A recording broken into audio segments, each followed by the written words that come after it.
Alright, so we have some RV antifreeze, non-toxic.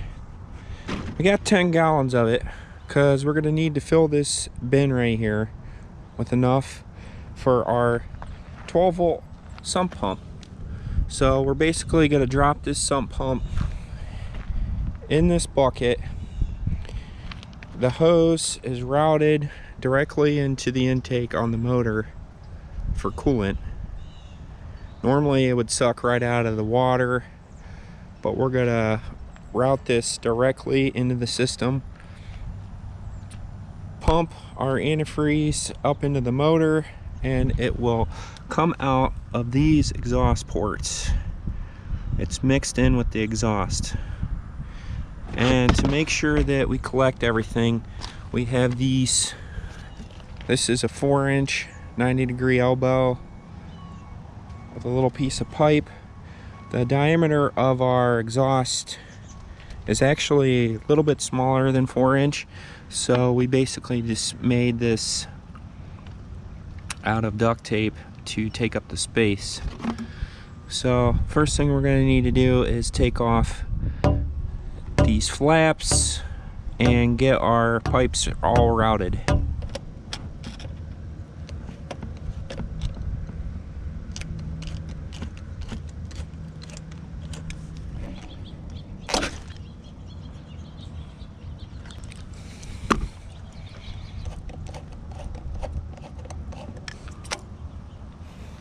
Alright, next up, it's time to get our recirculation pipes in place.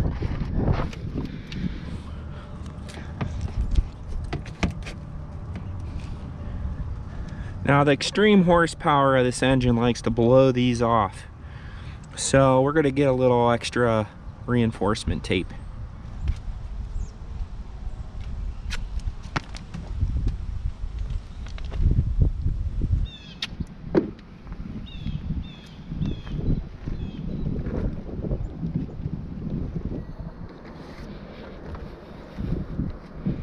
Our water pump is right here.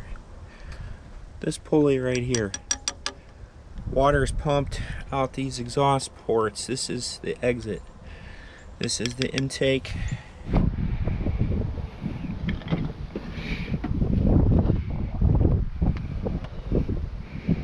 We have our radiator clamped tight around our tube, so we're ready to go. We are now ready to start pouring our antifreeze into our containment bucket.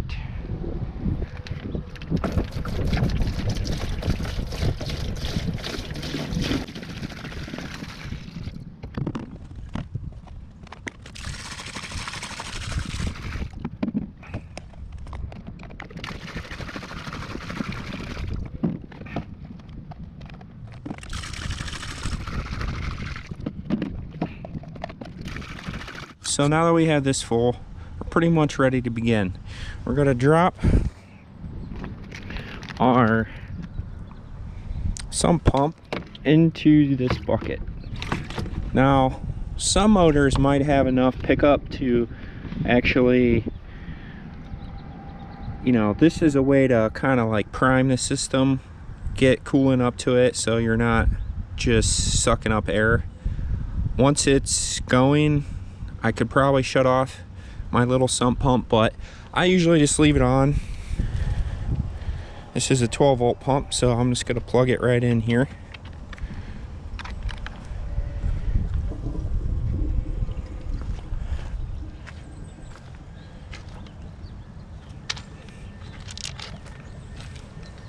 Let's check our connection here, make sure we're not leaking.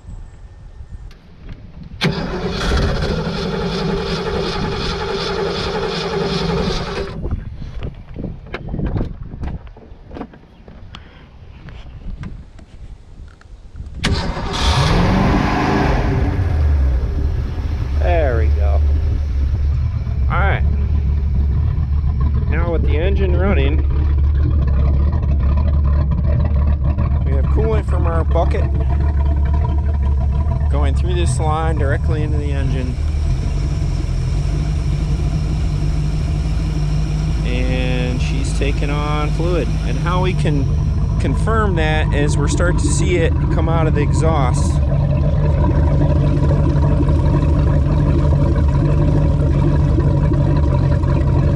That's how we know we're getting our antifreeze into the system.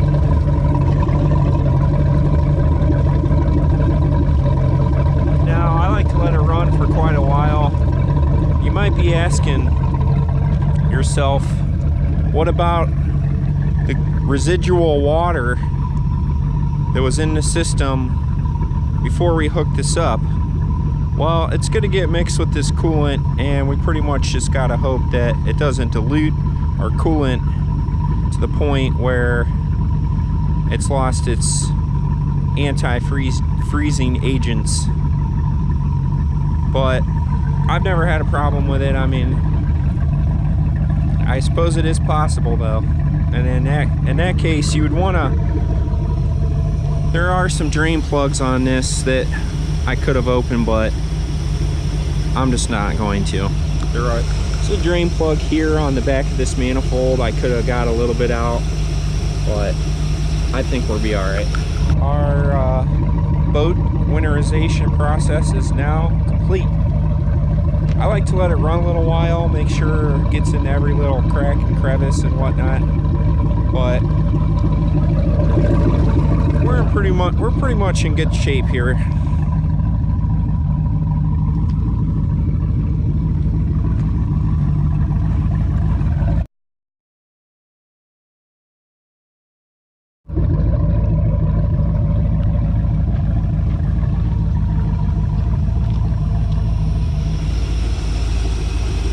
Couple other things you can do.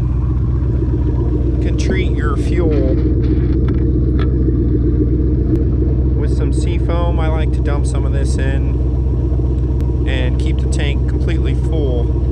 That way it reduces condensation inside the tank, therefore reducing water in the tank in the fuel. Also, you can spray fogging oil into their intake with the engine running. Spray this directly into the carburetor, and this will give everything inside a nice coat of oil. All the cylinders, prevent rust inside the engine while it's being stored.